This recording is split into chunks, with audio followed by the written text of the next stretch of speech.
talking about? And I got BC the Marksman in the building, and we about to chop it up about some real stuff. Listen, you are made in the image of God. You know what I'm talking about? Yes, and when I say that, people be like, glory, hallelujah, amen. But do you understand what that means? Yeah. Made in the image of God, the creator of all things. Yeah.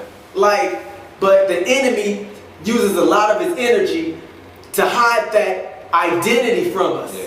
You know what I'm talking about? He uses his energy to keep us below the power of our abilities. You know what I'm talking about? So I'm here with B. We was having a conversation the other day about how he does that, how he fights you without you knowing he's fighting that image in you. So what do you got to say about that, man? I just think about the identity crisis that exists today, and where it started, man. Like I think back to, really it comes down today to media, music, that kind of thing. Right.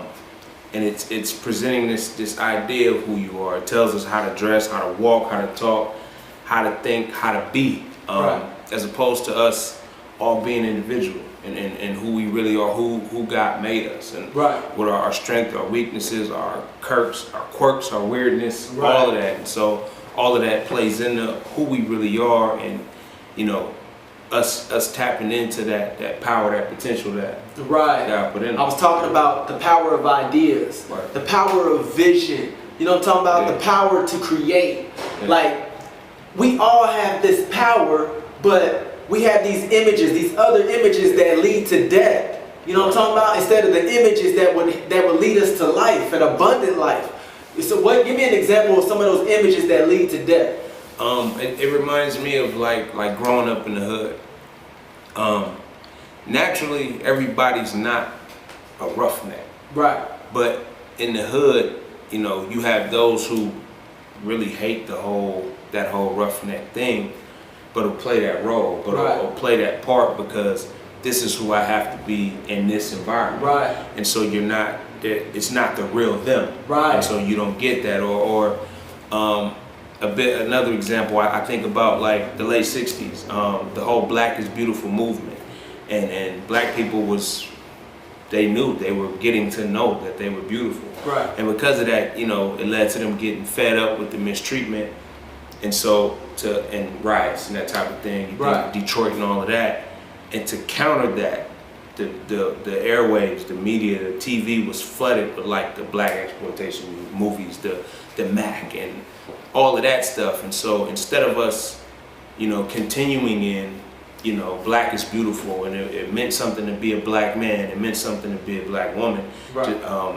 It was, you know, now we max, right, with pimps and the wrong image, man. All of that, just terrible image, and that definitely it leads to death. It breaks down a people psychologically. Right. You know so. Right. And that's important, man. It's important for us to get the right image. Yeah. You know what I'm talking about? And to feed our spirit the right thing. Right. Because whatever you feed your spirit is what you're going to become. Yes. If you sit in front of the TV watching Chief Keef, and that's the only image you've seen, that's what you're going to become. If you sitting in front of the computer watching entrepreneurs make millions of dollars, you know, doing PowerPoints and keynotes, yeah. That's what you're going to become. But they don't put that type of stuff before you, you know, before certain individuals, because they know if you get that image, you will be successful. Right. So it's up to you to get the right image before you so that you can be successful. You got to watch what you feed your spirit, man. What would you say to that, man? Just that, I mean, I understand that psychological warfare is a real thing. I mean, a key point to psychological warfare is to be fighting you without you knowing that I'm fighting you. Think about that. And so that you have to understand that there is an agenda there. We have an enemy who would have us sit and watch Chief Keef all day, and then you get like Slim Jesus and the rest of these cats. Right. But Slim Jesus. Are you serious? You know, Slim Jesus is probably a genius behind the scene who could change the world in some positive way, but right. This is all he's been fed, and so he's Slim Jesus. And that's just one example of many, man. It's psychological warfare is a real thing, and I just say we should do our best to be true to us. The things that God put in you, your likes, your dislikes, all of that is there for a reason. Right. And I believe we all have a problem here to solve that's tied to those things. And right. Those problems don't get solved when we're trying to be someone else and Man, solve other problems. Preach it. Real talk. Right. Look, some of y'all ain't ready for this, man. This is some deep stuff. You know what I'm talking about? But this is the truth. Yeah. You know, you got to get the right image before you, man. I'm glad you stopped by, man. Yeah, we're going to keep this thing popping. You know what I'm talking about? Until next time, I'm Todd McCray, BC the Marksman. You know what I'm talking about? We saying peace out.